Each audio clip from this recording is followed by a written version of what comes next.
नमस्कार मुलांनो. खूप दिवसांनी भेटलो. कशी गेली दिवाळीची सुट्टी?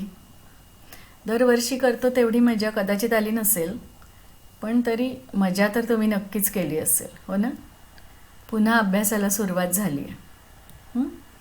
तर आज आपण मराठीचा 8वा धडा बघणार आहोत. त्या धड्याचं नाव आहे धाडसी कॅप्टन राधिका मेनन.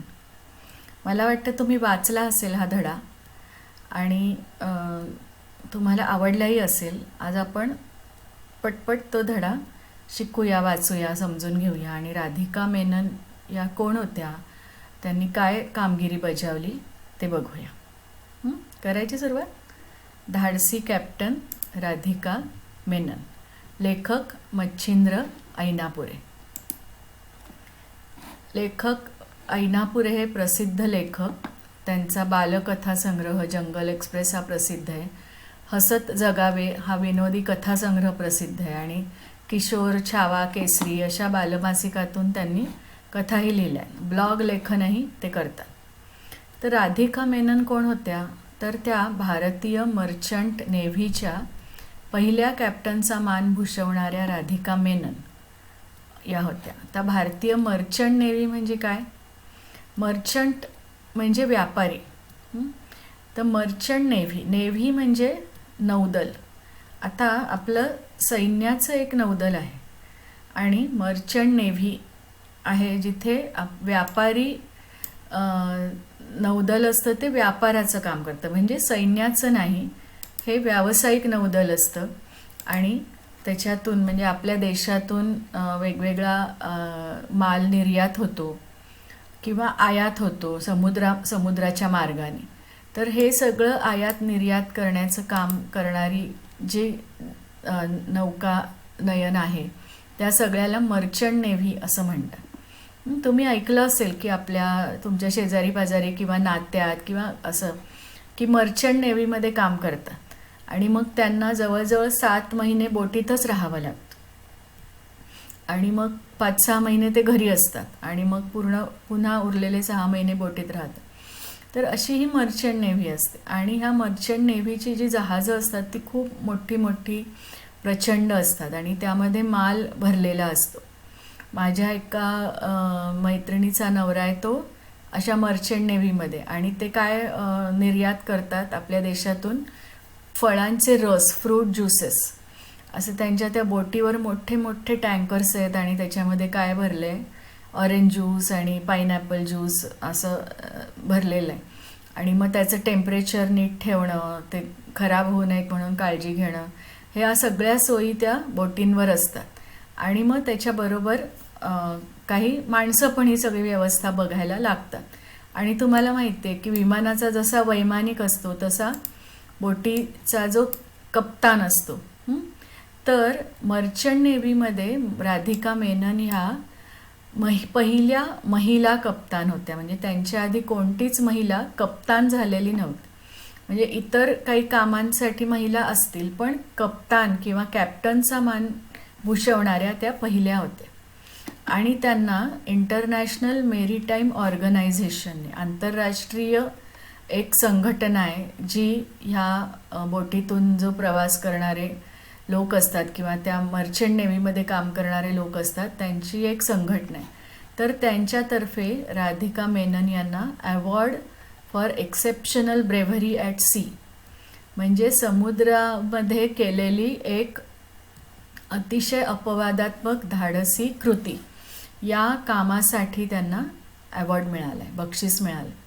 आणि हे बक्षीस मिळवणाऱ्या त्या जगातल्या पहिल्या महिला आहेत. म्हणजे त्यांच्या आधी हे बक्षीस अख्ख्या जगात कुठल्याही महिलेला मिळालं नव्हतं. तर त्यांनी काय ब्रेव्हरी, काय धाडस दाखवलं ते या धड्यामध्ये आपल्याला बघायचं आहे.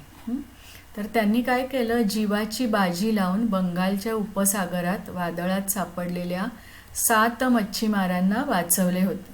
तर त्यांच्या या शौर्याचा परिचय या पाठात करून दिलेला आहे. हा पाठ किशोर या अंकातला आहे. मे महिन्यातल्या 2017 सालच्या मे महिन्यातल्या किशोर या अंकातला हा पाठ. तर आपण एक एक हळूहळू वाचूया. राधिका या केरळच्या कोदुल नगर भागात लहानाच्या मोठ्या झाल्या. धाडस आणि काहीतरी करून दाखवण्याची हिंमत हे त्यांचे गुणविशेष होते. केरळ हे राज्य तुम्ही पाहिलं असेल, पूर्ण राज्याला एक समुद्र किनारा लाभलेला आहे. त्यामुळे आता त्या केरळमध्ये लहानाच्या मोठ्या झाल्या म्हणजे त्यांनी समुद्रकिनारी भटकणं फिरणं हे त्यांना रोजचंच असणार. रोज त्या कदाचित समुद्रकिनाऱ्यावर खेळायला जात असतील. तर ह्या समुद्राच्या उसळणाऱ्या नखरेल लाटांना पाहून, नखरेल म्हणजे नटव्या, नटव्या म्हणजे अशा छान नटणाऱ्या मुरडणाऱ्या अशा लाटांना बघून त्यांच्या सोबतीनं अनंत अशा सागरी सफरीला जावं असं त्यांना वाटत असे. अनंत अशी सागर सफर, कारण सागर समुद्र हा कसा आहे, अनंत आहे. त्याचं दुसरं टोक कुठे आहे आपल्याला माहिती नाही. आपण एका किनाऱ्याला उभं असतो, तिथून आपल्याला समुद्राचा शेवट दिसतो का? नाही दिसत. म्हणून असं म्हटलं की अनंत अशा सागर सफरीला जावं असं त्यांना वाटायचं. आणि त्यामुळे लहानपणीच त्यांनी असं ठरवलं होतं की आपण कुठे जायचं, नौसेनेत जायचं. अर्थात त्या एक मुलगी होती ती, त्यामुळे त्यांच्या आईवडिलांना वाटलं की आपल्या मुलीला ही नोकरी झेपेल की नाही नौसेनेत जाण्याची. त्यामुळे त्यांनी विरोध केला सुरुवातीला की ही नाजूक आहे, समुद्रात जायचं तर खूप धोके असतात, सगळीकडे पाणीच असतं, खूप अनेक दिवस पाण्यात पाण्यावर आपल्याला बोटीतून जावं लागतं, तर हिला झेपेल का? आणि ही जोखमीची नोकरी असं त्यांना वाटलं. जोखीम म्हणजे काय, धोका. तर मग ही कसं काय आपली मुलगी सामना करेल असं त्यांना वाटलं. पण तिची इच्छाशक्ती कशी होती, उत्तुंग होती. तिने नक्की मनातून ठरवलं होतं की मी नौसेनेतच जाणार आणि तीच नोकरी करणार. मग पदवी मिळवल्यावर त्यांनी ऑल इंडिया मरीन कॉलेजमध्ये रेडिओ कोर्ससाठी प्रवेश घेतला. मरीन म्हणजे समुद्राशी संबंधित. तर रेडिओ कोर्स म्हणजे बोटीतून जे दळणवळण चालतं, संवाद चालतो इतर बोटींशी किंवा त्यांचं जे मुख्य ठिकाण असेल जमिनीवरचं त्यांच्याशी, तर हे जे काही दळणवळण चालतं त्याच्याशी संबंधित हा कोर्स होता, अभ्यासक्रम होता. आणि त्याचं कॉलेज कोचीमध्ये होतं. तर मग तिथं त्यांनी जहाजातली संवाद प्रणाली कशी असते, कम्युनिकेशन कसं असतं याचं शिक्षण घेतलं. आणि आता शिक्षण घेतल्यावर त्यांना नोकरी करायला खूप उत्सुकता होती. आणि मग त्यांना शिपिंग कॉर्पोरेशन ऑफ इंडियामध्ये रेडिओ ऑफिसरची नोकरी मिळाली आणि त्यांचं स्वप्न पूर्ण झालं. आणि असे नियम असतात की समुद्री क्षेत्रात म्हणजे जर तुम्हाला बढती हवी असेल किंवा पुढचं शिकायचं असेल तर ठराविक तास तुम्ही समुद्रामध्ये घालवले पाहिजेत. वैमानिकांचं पण असंच असतं की वैमानिकांचं लायसन्स किंवा परवाना मिळवण्यासाठी तुम्हाला ठराविक तास तुम्ही विमान उडवलेलं असलं पाहिजे. तसंच बोटीचं पण. तर मग त्याच्यासाठी अर्ज केला, पण ह्या सगळ्यामुळे त्यांना घरापासून खूप लांब राहावं लागलं. तर तुम्हाला माहिती आहे घरापासून लांब राहायचं म्हणजे आईवडील सोबत नसतात, एकट्याने राहावं लागतं, किंवा कदाचित हॉस्टेल असेल तर इतर आपल्यासोबत कोणी इतर मुलं मुली असतात. तिथं जेवण खाण सगळ्याचीच पंचायत होऊ शकते. सगळं आपल्या घरच्यासारखं काहीच मिळत नाही. पण तरी त्या खुश होत्या. कारण काय, तर त्यांच्या आवडीचं काम होतं. तुम्ही ह्याचा अनुभव घेतला असेल की आपल्या आवडीचं काम असेल तर आपल्याला किती अडचणी असल्या, त्रास होत असला तरी आपण तिकडे दुर्लक्ष करून काम करू शकतो. तसंच त्यांनी पण त्या पण अशाच प्रकारे काम करत असायच्या. आता हा जो कोर्स केला त्याच्यानंतर त्यांचं लक्ष्य म्हणजे काय, ध्येय, महत्वाकांक्षा काय होतं त्यांचं लक्ष्य लक्षात घ्या, लक्ष नाही, लक्ष द्या असं आम्ही म्हणतो तेव्हा लक्ष असतं.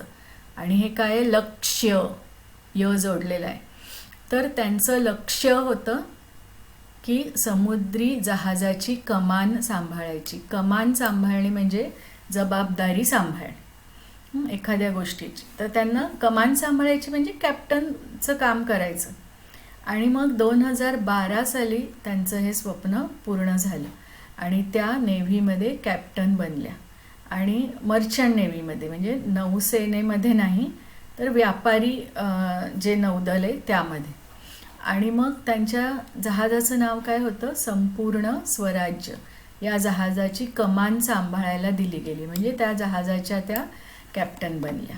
या सगळ्या दरम्यान त्यांचा विवाह पण झाला. तर त्यांचा विवाह कोणाबरोबर झाला, नेव्हीमधल्याच एका रेडिओ ऑफिसरशी. म्हणजे त्यांच्याबरोबर काम करणारे त्यांचे एक सहकारी होते, त्यांच्याबरोबरच त्यांचा विवाह झाला. आणि व्यवसाय दोघांचा एकच असल्यामुळे नवऱ्याला त्यांच्यावर कुठल्या जबाबदाऱ्या आहेत, किती वेळ घराबाहेर राहावं लागेल, किती कामामध्ये किती महत्त्वाची जबाबदारी असते, हे सगळं त्यांना माहीत होतं. आई बनल्यावर अडचणी वाढल्या. मग लग्न झाल्यावर त्यांना बाळ झालं. आई बनल्यावर अडचणी वाढल्या. तर कोणत्या अडचणीत त्याची कल्पना तुम्हाला असेल हो ना. लहान बाळाला सांभाळायचं, मग नोकरीला जायचं, त्या बाळाचं सगळं खाणं पिणं बघायचं, आवरायचं, मग मोठं झालं की त्याची शाळा, अशा अनेक अडचणी स्त्रियांना येतात, कुटुंब आणि नोकरी असं दोन्ही सांभाळताना. तर तुम्ही याचा विचार करून ठेवा की काय काय अडचणी येत असतील. पण अनेक स्त्रियांप्रमाणे याही राधिका मेननही अजिबात डगमगल्या नाही. अर्थात त्यांची नोकरी सर्वसामान्य स्त्रीपेक्षा खूप वेगळ्या प्रकारची होती. म्हणजे मर्चंट नेव्हीमध्ये एकदा मी आधीच सांगितलं तसं की बोटीवर गेलं की 7 महिने परत येता येत नाही. तर अशा काळामध्ये आपल्या मुलांचा सांभाळ करणं ही कठीण गोष्ट होती. त्यांना खूप दीर्घकाळ घरापासून लांब राहावं लागायचं. पण त्यांनी हे आव्हान देखील चांगल्या प्रकारे निभावलं. त्यांनी त्यांच्या घरच्यांच्या मदतीने, नवऱ्याच्या मदतीने हे सगळं व्यवस्थित पार पाडलं हे आव्हान. आणि ह्या प्रवासात घरच्यांनी मोठी साथ दिली. अर्थातच जो कुटुंब साथ देत असेल तरच स्त्रीला घराबाहेर पडणं आणि नोकरी करणं शक्य असतं. तशी साथ त्यांना त्यांच्या पतीची मिळाली. तर हे एकदा आपण उजळणी करूया की त्या भारतीय मर्चंट नेव्हीच्या पहिल्या महिला कॅप्टन होत्या आणि त्यांना award for exceptional bravery at sea हा पुरस्कार मिळाला होता. काही कठीण शब्द जे आपण पाहिले, त्यांचे गुणविशेष कोणते होते, धाडस आणि काहीतरी करून दाखवण्याची हिंमत. जोखीम म्हणजे धोका उत्तुंग प्रचंड. राजी करणे म्हणजे आईवडिलांना त्यांनी राजी केलं, म्हणजे त्यांचा होकार मिळवला. लक्ष्य म्हणजे ध्येय. कमान सांभाळणे म्हणजे जबाबदारी सांभाळणे. तर आज आपण इतकंच बघूया. आता तुम्हाला अभ्यास काय आहे, तर या आधीच्या स्लाईडमधल्या सगळ्या शब्दांचा स्वतःच्या वाक्यात उपयोग करून वाक्ये वहीत लिहायची आहे. मी तुम्हाला PDF पण हा अभ्यास पाठवत आहे. कौटुंबिक आणि दुसऱ्या एका प्रश्नाचं उत्तर तुम्हाला लिहायचं आहे. कुठला प्रश्न, कौटुंबिक आणि नोकरीची जबाबदारी सांभाळताना राधिका मेनन यांना कोणकोणत्या अडचणी आल्या असतील ते तुम्ही 40 ते 50 शब्दांमध्ये लिहायचं आहे. तर आत्तापर्यंत जो आपण भाग वाचला तो तुम्ही घरी एकदा पुन्हा वाचा, दिलेले प्रश्न सोडवा आणि पुढचा व्हिडिओ मी गुरुवारी जो पाठवेन गुरुवारसाठी, त्यामध्ये आपण पुढचा भाग बघूया. अच्छा.